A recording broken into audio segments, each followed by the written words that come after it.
G'day folks, Ziggy D here. I was lucky enough to get access to an early review copy of Starfield and a commission from Bethesda to make some guides in anticipation of launch. I'm making a bunch of videos deep diving into different aspects of the game, but to kick things off, here is an all-round beginner's guide. How things work, what you can do, and some tips, tricks, and mechanics I had to learn the hard way. This will be as free as possible from story spoilers. The point is to get you in and enjoying the game as much as possible, avoiding some of those learning hurdles that can get in your way. So let's kick things off with character building. After a short intro sequence, you'll be given the chance to design your character, and the first tip is to not worry too much about how they look. It's tempting to spend hours here, but if they don't turn out perfectly, you can visit an enhance facility to tweak your character anytime after the beginning. One thing you can't change is your background though, so do have a bit of a think about which flavor fits your character best, and that's the main thing to consider. Each background has 3 starting skill points and gives you some unique dialogue options, but don't stress too much about it though, as those skill points will only really affect what you're good at for the first few hours of the game. 99% of the character shaping occurs in this game as you level up and spend skill points to unlock new skills. Unlike, say, the Fallout titles, there is no attributes or primary stats to allocate on character creation. That means you won't be locked out of any playstyle based on your background. You want to start as a criminal and then focus more on science and technology? Go for it. The traits do have some interesting effects you can use to further define your character, but they are optional and you don't have to take any if you don't want to. Traits can actually be removed later through various means if you don't like them. Like the trait kid stuff, for example. You can later visit your parents and say you don't want to keep sending them money, cutting them off and removing the trait. Whenever you level up, you'll gain a skill point to spend. You can put a point into any of the first tier skills to unlock them, but you need 4 points in a tree in total to access the second tier, 8 for tier 3, and so on. The points can be spread across skills within that tree, or they can be focused on just one skill, like for example getting just 4 points in lockpicking. That said, leveling skills up actually requires completing a challenge first before you can spend the next point, generally by using the skill, like for example using your boost pack in combat for the boost pack training skill. Some of these are pretty quick and easy to level up, but others can take a while. My character building advice for the beginner's guide here is to first focus on skills that unlock new systems and abilities instead of just giving passive bonuses. Here's some good examples I highly recommend. The first level in stealth unlocks the stealth meter, helping you see if you're hidden or not. You can sneak without it, but it's quite difficult.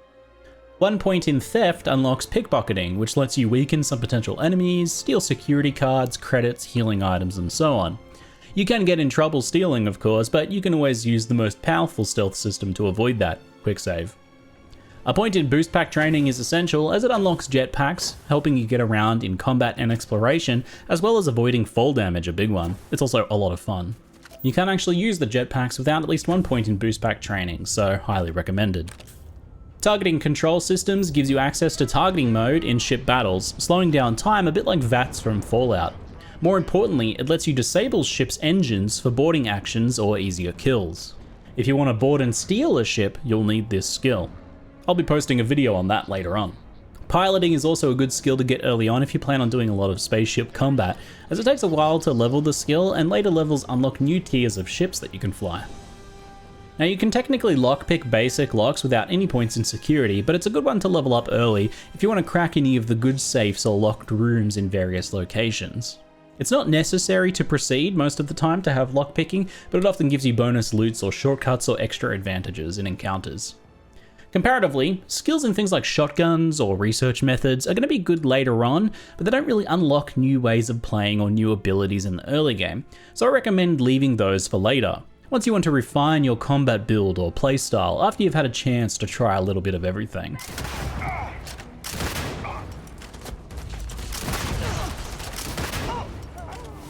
Now, how you solve combat in this game is really a big part of how you define your playstyle. I mostly want to leave that up to you for now, but I do have a few quick tips. You can peek around corners and over crates in first person view by using aim down sights. It was actually hours before I noticed that you could even do this, and it makes reloading and having bigger firefights much safer. Grenades are really good and quite plentiful in this game. Feel free to use them liberally as there's always more in an ammo crate around the corner. I recommend binding grenades to the favourite slot so that you can swap between them easily in combat. They're great for flushing enemies out of cover or stunning them so that you can charge in. Also quite plentiful is various different combat buffs like Heart Plus, which gives you more health and damage resistance for 2 minutes, making a tough fight much safer. I also recommend binding 1 or 2 of these to favourite slots as well. Using the favourites menu, which is the Q key on PC, slows down time so it can give you a moment to consider the weapon, grenade or aid item that might turn a bad fight around for you. Looting and managing resources is a huge part of the game, and doing it well makes the game a lot more fun. As such, I'll definitely be doing a much more detailed deep dive guide on loot, so make sure to subscribe if you're not already to catch that when I upload that video. For now though, here's a few quick and essential tips. Unlike previous Bethesda titles, medpacks, ammo, and digipicks, the lockpicks, don't weigh anything. So feel free to hoard them and buy as much as you can afford. This is a very welcome change, and it feels really good as it allows you to focus on resources and actual loot, not being full capacity just on the essentials. Now this game doesn't have manual scrapping of junk like Fallout 4 did, so don't pick up every plate, stapler, and clipboard you come across. Feel free to grab the occasional high value, low weight items to sell to make some quick cash though. Actual useful resources that you use in crafting and building are marked as inorganic or organic resources or as manufactured components. So learn to recognize these and pick them up to store in your ship for research, crafting, weapon modding, and outpost building. There's an absolute ton of food that just heals 3 to 5 hit points, and it really isn't too worth picking up. It's not unusual for your character to have several hundred hit points, so that 3 to 5 hit points really does nothing. Fancy home-cooked meals and high-end alcohol can be worth picking up though, both for the credit value or for the various different buffs that they can give you. Magazines are back in this game as well and give some nice passive bonuses, and they're pretty easy to recognize due to the cover art that they have. The truth is that there is a lot of good stuff scattered around on shelves and tables and in lockers and cabinets. Exploration is really rewarded in this game from what I've found. But if you want to manage loot less and don't mind missing some stuff occasionally, you can just focus on the lit up containers. These and enemy bodies are the main loot caches, and just looting enemies in the lit up containers will give you enough meds, credits, and ammo to get by. This is a good tip if you feel like you're getting a bit bogged down by searching for every last scrap of loot. I know some of you love that though, me too. Now you can store stuff in your companions in a pinch, but it's far better just to fast travel to the ship and access its cargo, swap to your inventory, and then drop resources and things you want to sell later into the ship's cargo holds. You can actually sell directly from your ship's cargo to any vendor easily, so it's the perfect place to bank things for later. It's limited capacity, but you can always get more cargo space in your ship in the future. You actually don't have to be inside your ship either. You can stash things in your ship's cargo holds from around 250 meters away. You can sell stolen goods in person at the Trade Authority vendors, but not the kiosks. You can even store stolen goods on your ship and sell them directly from your cargo hold. Some other shifty vendors may also offer to buy stolen goods, so keep an eye out for the ones that say some sus-sounding things. When looting things in space, it's much easier to loot if you first target and lock onto the debris or containers. Otherwise you have to fly up really close. Again, looting is very big in this game, so make sure to check out my detailed looting guide when it's up. Now, as this is a huge game with a lot of different levels to it, dungeons and interiors, planet surfaces, planet orbits, moons, solar systems, and then just the whole galaxy itself, getting around can be a bit confusing at first. Thankfully, Starfield is very liberal with the quality of life, easy ways of getting around. Let's go through some of that. You can fast travel out of dungeons by just opening the map and fast traveling to a location that you've previously visited, or just straight up to your ship. You can also quickly fast travel to nearby areas or your ship with your scanner. Just look at the location marker and press E on the PC to do so. You don't even have to go to your ship first to leave a planet. You can simply select a location you want to fly and then set a course, the X key on PC, and then fly there right away. That's some really nice quality of life when you're planet hopping around frequently. Do you need to go somewhere for a quest? From your quest log, you can select your quest and you can either select show on map and then travel there, or even faster, just set a course with the R key on PC. It'll take you right where you need to go. Tab on the map screen allows you to zoom out one level to view the solar system and then the galaxy. You can navigate this way if you just want to free roam, but most of the time it's actually just easier to use the mission log to navigate to whatever mission or activity you're currently doing. Some areas on the galaxy map actually have more than one star system you can visit. This is quite easy to miss initially. Select the location and then the actual system within that cluster you want to visit from the dropdown. Now let's talk exploration and outposts. You can land literally anywhere on a planet your ship could land, so just not the ocean. You also can't land on things like gas giants and ice giants. When you first disembark, bring up your scanner and there'll always be some unknown random locations within about 1,000 meters of you. Press E on the location marker with your scanner to get a clue on what it is. This will give you a good idea of where you want to go first. Caves typically have ores and resources, but there are some special ones. Structures can be anything from a random mining base with friendly people in it to abandoned outposts full of pirates. Natural locations can be craters or even special features unique to your current planet. There are also anomalies, but I'll leave those for you to discover. Surveying is quite relaxing and fun, but also a way to make some extra credits on the side while adventuring between the game's random locations. To fully survey a planet, you must scan all of its resources once each, and any flora or fauna until you have 100% data on them. If the planet has any unique features, you'll also need to scan those as well, just once usually. Full survey data can be sold at any vendor, but Vladimir in the Eye, a character you will encounter early in the main questline, pays double. To scan things, bring up your scanner and press the E key on PC while looking at it. If you have no scanning skills, you have to be within 10 meters to do this, but skills and scan boosters that you can build at your outposts can boost this range significantly. Do note though, you don't have to manually scan everything. Collecting a resource also scans it, harvesting a plant scans it, and hunting some wildlife also scans it as well. You can get your first outpost going and producing some things pretty early on as long as you have a few basic resources shown on screen. With these you can place your first extractor to mine resources, storage to store those resources, make sure you link them together, and some power generators to power them up. Aluminum is needed by just about everything early on, so I recommend building an aluminum extractor first.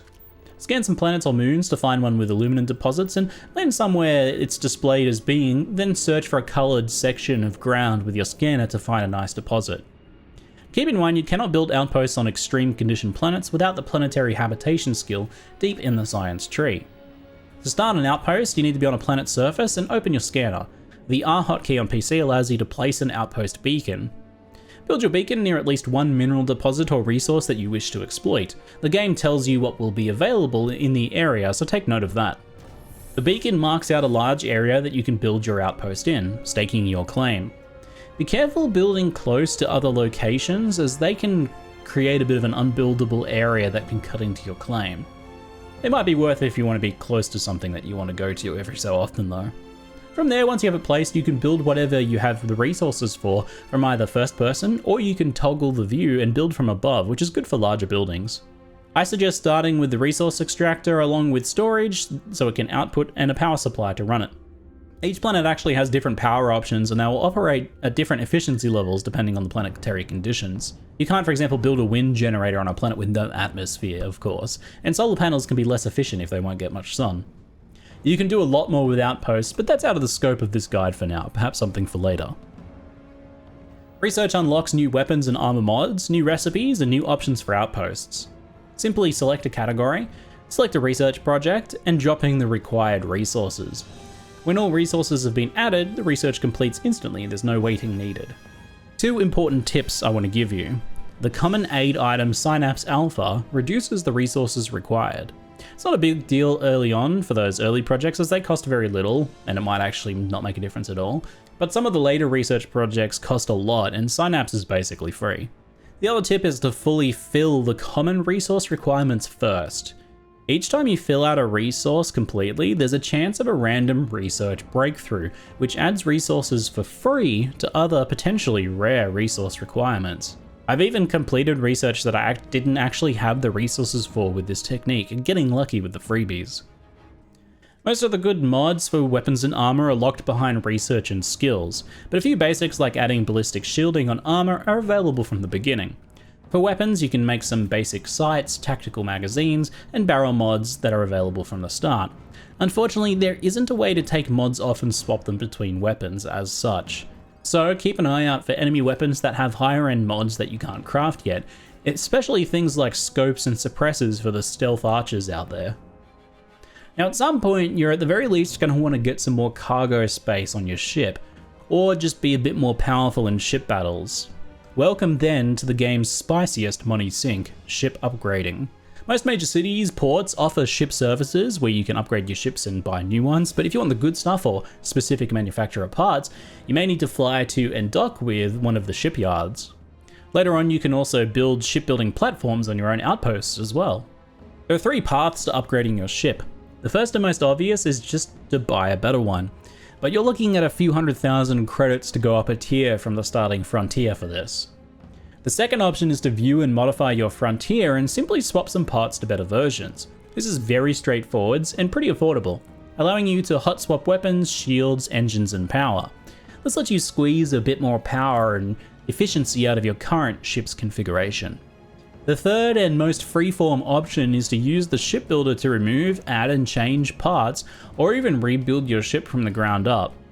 This can be pretty cheap if all you're doing is adding another cargo hold or performing a few tweaks, but it can also be a huge money sink if you try to make drastic changes or increase the overall size of your ship. To get started, try upgrading your engines and generator and add another laser or ballistic weapon to an empty slot. Try adding another cargo container to an empty attachment point. You may need to move some things around or add some more structure to do so. Make sure you perform a flight check when you're done to make sure that everything is working right. It'll give you warnings, like for example if you're too heavy and your ship gets too slow, it'll tell you. There's a lot more to this system, but doing a little tinkering like what I've suggested is a great starting point and will get you familiar with your options. Now, Starfield is proving to be an absolutely huge game, and it definitely felt a bit overwhelming to me at first. But hopefully this guide helps you get stuck in and over that initial disorientation so you can sink in and really enjoy yourself like I have been. If you'd like a more focused guide or exploration of a certain aspect of the game, let me know in the comments and I'll see what I can do. I already do have a few in production, but suggestions are always appreciated. Anyway, that's it for now. I'm Ziggy D, and thanks for watching.